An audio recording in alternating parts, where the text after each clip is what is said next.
Good Wednesday morning, Smarties. Hope you're having a great week. Made it to the hump day. So, the tip today is going to be a little different, all right? I'm going to tell you about some news that's going on in the gaming industry, tell you about what that means and what to expect from it. Also, make sure to like, share, subscribe. We really appreciate that. We're on a roll right now, up to 8,000. We definitely want to have you guys be part of that, of all going all the way to 10,000, 100,000, 1 million. Let's be the first one to 1 million. It's going to be a race, but we can do it.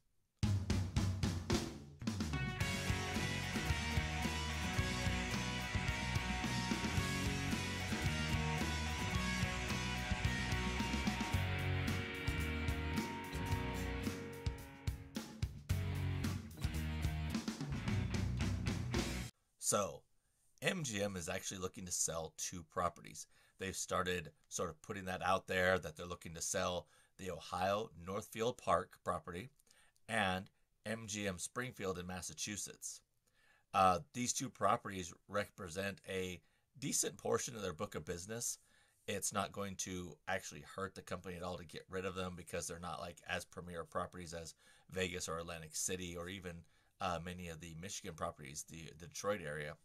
But they are properties that sort of represent a little bit more of a management strain, a little bit more of a strain on their, portfolio.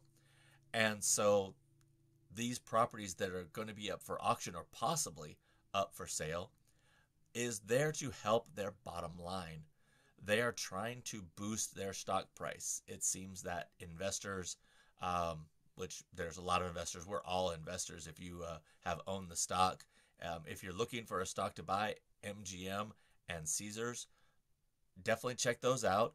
Consult your stock professional, your trading professional. I'm definitely not one. But in the casino industry, Penn Gaming, MGM, Boyd Gaming, all these Caesars, they've traditionally done very well over time. And casinos always win. We know that's a fact. So back to MGM and why they're selling. Their stock price has moved less than 5% in the last 2 years. Now, this is kind of a shock to the board of directors and investors because MGM is staged in such a huge spot around the world globally that they should be doing much better. Now, you could say this was due to the hack or due to different issues like the strike over in Michigan. However, I really don't think that's the problem. I think the problem is that the MGM itself is sort of stagnant in development. They've been pushing a lot for overseas, and they really haven't come about those yet. They have the different ones in Dubai that are getting ready to come out. And so that kind of overextending has probably left the stock kind of low because there's not a lot happening besides essentially Vegas, Atlantic City, their domestic properties. And they're really looking for the boom that's supposed to be happening with all the development overseas that really hasn't come about.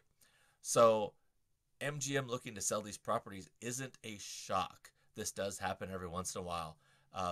Different casinos like Caesars will look to just sell a property. They want to get rid of it. They want to focus on different ones in the region. However, MGM Springfield in Massachusetts is the only one around. I believe the next closest one is actually in Atlantic City. And in Ohio, the next closest one would be in the Detroit properties. So that's sort of a extension of that's going to be difficult for the people in those states, in those regions, where they're not going to have another MGM property to go to. So your next closest solution is either to go to Vegas, go to Atlantic City, or go to the next closest property, or find a new property. And that's sort of, I don't think what MGM is looking for is that, hey, they're going to lose business by selling off these two casinos. Now, my personal opinion on all this, I do not believe there's much to be worried about at this time. I don't think MGM really wants to sell those properties. However, only time's going to tell on that. I'm obviously not on the board of directors for MGM.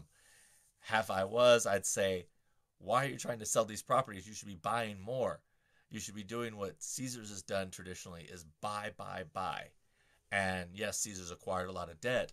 However, that debt actually helps them out overall because now no one wants to take them over after Eldorado bought them. They have a good portion of debt, and no one else, they're kind of protected for that. Where MGM is just so big, it'd be hard for someone to buy them out.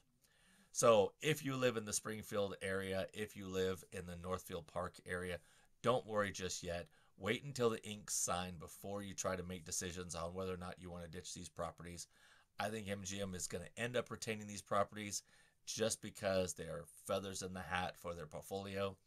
I really don't see MGM as needing the money so bad that they're going to get rid of these properties that have them a strategic advantage in the region. That's it for today. More tomorrow on Thursday. Remember our live stream tonight at 7 p.m. Central Time. We look forward to seeing you there. Definitely check out our store at gamblesmart.net. Lots of merchandise in there. And always remember, thank you very much. Gamble smart, gamble safe.